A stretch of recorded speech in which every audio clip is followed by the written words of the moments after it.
प्रकृति ने कोई भी चीज़ इस धरती पे बेकार नहीं बनाई है। हर पौधे की कुछ अहमियत है, हर जीव की कुछ अहमियत है, इसी तरह हर कीट की कुछ अहमियत है। किसान भाइयों, हमने कुछ समय पहले कीट पाठशाला अपना एक कार्यक्रम कहा था, उसी का आज दूसरा भाग है। हरित क्रांति ने देश को खाद्यान्न उत्पादन में आत्मनिर्भर बनाया। हरित क्रांति ने हमें गहन कृषि से जोड़ा और रासायनिक उर्वरकों और कीटनाशियों का उपयोग भी बढ़ा। काफी समय से कीटनाशियों के विवेकपूर्ण उपयोग की बात चल रही है। फसल हानि को लेकर किसान इतना भयभीत है कि कीटों के खात्मे के लिए अंधाधुंध कीटनाशियों का उपयोग किया और परिणाम स्वरूप पर्यावरण, स्वास्थ्य और यहाँ तक फसल उत्पादन का भी नाश होने लगा। किसान ही पर्यावरण के संतुलन से जुड़ा है और उसकी बारीकियों को भी समझता है। इस धरती पर सभी जीवों को जीने का बराबर मौका मिला है। इसी अवधारणा को लेकर हरियाणा के जींद जिले के निडाना गांव के किसानों ने एक नई पहल की है। एक ऐसी पहल जिसमें कीट से कीट का, कीट से पौधे का और कीट से किसान के रिश्तों को समझा गया और खेती की ऐसी पद्धति सामने आई जिसमें बगैर कीटनाशियों के खेती की जा रही है और अच्छी पैदावार के लिए किसानों का साथ दे रहे हैं कीट।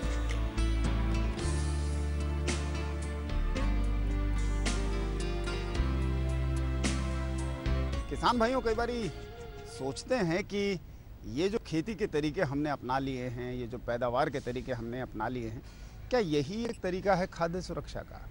क्या यही एक तरीका है जिससे हमें अन्न प्राप्त हो सकता है?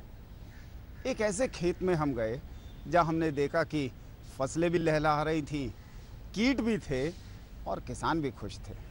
क्या ये संभव है कि बगैर कीटनाशियों के भी खेती की जा सकती है और उसमें सबसे बड़ी बात कि पैदावार में कोई कमी न हो और पैदावार बढ़ती चली जाए? ऐसी ही एक जानकारी लेने हम जींद पहुँचे। आइए वहाँ के किसान क्या नया कर रहे हैं, किस तरीके से कीट को मित्र नहीं कहते हैं बल्कि हर कीट ही उनका मित्र है।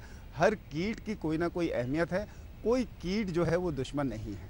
तो उन्होंने इस तरीके से कीटों को अलग नहीं किया है कि ये मित्र कीट, ये दुश्मन कीट। हर कीट की एक अहमियत देखते हुए, प्रकृति के साथ एक संतुलन बनाते हुए खेती की है। आइए लेते हैं उसकी जानकारी। पुराने जमाने में भी की जाने वाली खेती को दोबारा शुरू करने का औचित्य क्या है? एक ऐसी पद्धति जिसमें रासायनिक क्या, जैविक कीटनाशी भी उपयोग नहीं किए जाते, सोचने में ही बड़ा जोर लगता है। लेकिन प्रकृति के इस नाजुक संतुलन में ऐसा संभव है। कम से कम निढाना और ललित खेड़ा के ग्रामीणों का अनुभव तो यही कहता है। मैं 4 साल से लगातार इसी गांव में आके खेत पाठशाला में अपना भाग ले रहा हूं और 152 के आसपास कीड़ों की मेरे को पहचान है।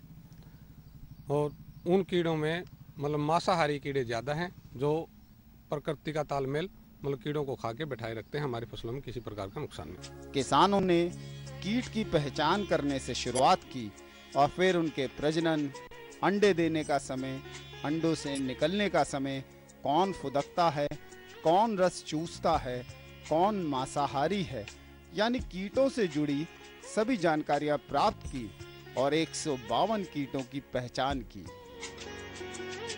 कीड़े 3 भागों में बटे हुए होते हैं। तो इससे अब हमें कपास की उसमें हम आते हैं, हमारी जो किसान पाठशाला है, मैं हर हफ्ते आती हूँ, यहाँ पे भी देखती हूँ और अपने खेतों में भी देखती हूँ। जैसे कि सफेद मक्खी है, तेला है और चुरड़ा है, जिससे कि दुनिया डरती है। हम इनकी हर हफ्ते औसत निकालते हैं और वो औसत इतनी कम निकलती है कि जो स्प्रे के बारे में हम सोचते थे वो बहुत ज़्यादा दूर है। और हमें ये नहीं कैसे जो हमारे कीड़े हैं, कीट नियंत्रण, कीड़े भी कीड़ों पर नियंत्रण करते हैं कुदरती तौर पर। तो हमने ये देखा है कि जो हमारे कीड़े हैं शाकाहारी वो 43 हैं और जो मांसाहारी कीड़े हैं वो 109 हैं। तो जी इसमें उनसे दुगने हो गए वो कीड़े। तो हमें स्प्रे के बारे में कोई सोचने की आवश्यकता नहीं है। यहाँ के किसान रोज सुबह अपने खेतों में जाते हैं और हर पौधे की गहन जांच करते हैं। कभी कभी तो लेंस आदि से भी खोजबीन करते हैं, बिल्कुल एक जासूस की तरह, या कहें एक वैज्ञानिक की तरह। किसानों द्वारा पीढ़ियों से अर्जित ज्ञान पर ही आज का आधुनिक कृषि विज्ञान आधारित है, लेकिन प्रकृति के संतुलन को समझने में किसान किताबी ज्ञान से काफी आगे है। किसानों ने